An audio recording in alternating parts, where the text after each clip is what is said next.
Hi. So in my video where I talked about Jordan Peterson and atheism and all of that sort of thing, I used as an example, the rates of people transitioning genders as kind of a change in values in America. And I got accused of being transphobic by a couple of people. And in the comments, I'm not sure how that's transphobic, but in the comments, I had a couple of discussions that made me think that I kind of should talk about that a little bit. And, what would be my opinion as a medical practitioner about not only the transition of children, but medical transition as a whole. I'm going to be using someone as an example who in the past was a patient of mine, so I won't be, obviously HIPAA is a law, and I'm not going to say anything that would violate that, but I think that their case is very interesting.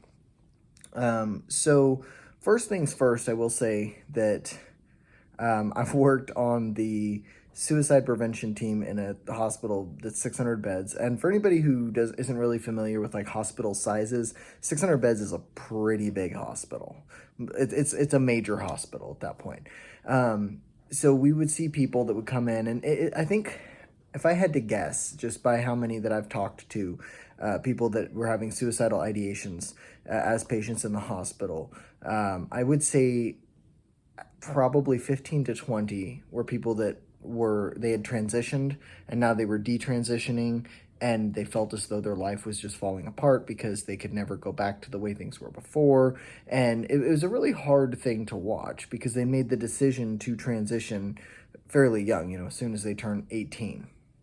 And I mean, that's legal. And as someone who's very libertarian on the issue, I can't really argue much against that from like an ethical perspective, because if that's what they want to do, then they can do that. But just the idea that medical transition is something that there's not any risks associated with is a gigantic misconception. So I have seen 5 or 6 people. The most common thing that they come to the hospital for is post-suicide attempt, and a lot of them end up with what's called an anoxic brain injury. So if someone were to, try to hang themselves or overdose on pills, then what kind of happens is blood flow to the brain is restricted, for obvious reasons with, if it's something like a noose, but also, you overdose on sleeping pills, your heart isn't beating properly, enough oxygen isn't getting to your brain. So essentially this mimics like a massive stroke, or a traumatic brain injury. So people are never the same after this. And it's very, very sad to see. You can see people get violent. You can see them get super inappropriate. I've had people that would lash out and hit you. I've had people that would just masturbate in public. I've had people that, will sexually harass anyone that gets near them. It's a very hard thing to be around, and most of these people end up being put into nursing homes, in their 20s or 30s, or even psychiatric units. So it's something that's very, very serious. An anoxic brain injury is very, very serious. But the case that I want to talk about specifically was when I was doing home health for people with brain injuries. And this person had an anoxic brain injury. This person was the child of very wealthy parents. I can't, identify further than that just because of HIPAA, but I will say they were well off. Their house was essentially a mansion. And they had supported their 16-year-old daughter in her transition to male, and got her puberty blockers and all the rest of it, top surgery even. And when she was 17, she attempted suicide by sleeping pills and caused herself a very severe anoxic brain injury. And in her suicide note, she asked her parents why they let her do what she did. Now, I'm not saying that this is the case with every transgender person. I can already hear people calling me a transphobe here. This is one case. I understand it's an anecdote. I can't prove what I'm saying because HIPAA is a law. But I will tell you that this is, it was one of the most eye-opening experiences of my life, because I've always been libertarian on this topic, and it made me think deeply about it. When it comes to kids, you really should wait. You really should take that decision very, very, very seriously.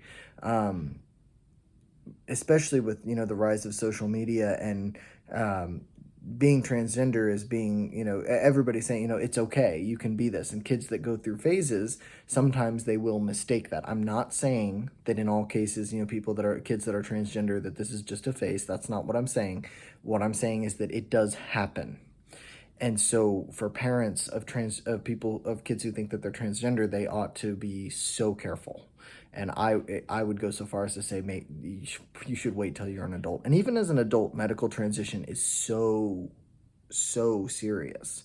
You're essentially making yourself a medical patient for life. And the thing to remember is that the doctors that perform this gender affirming care and the pharmaceutical companies that provide the hormone blockers and other drugs, they're making money off of you.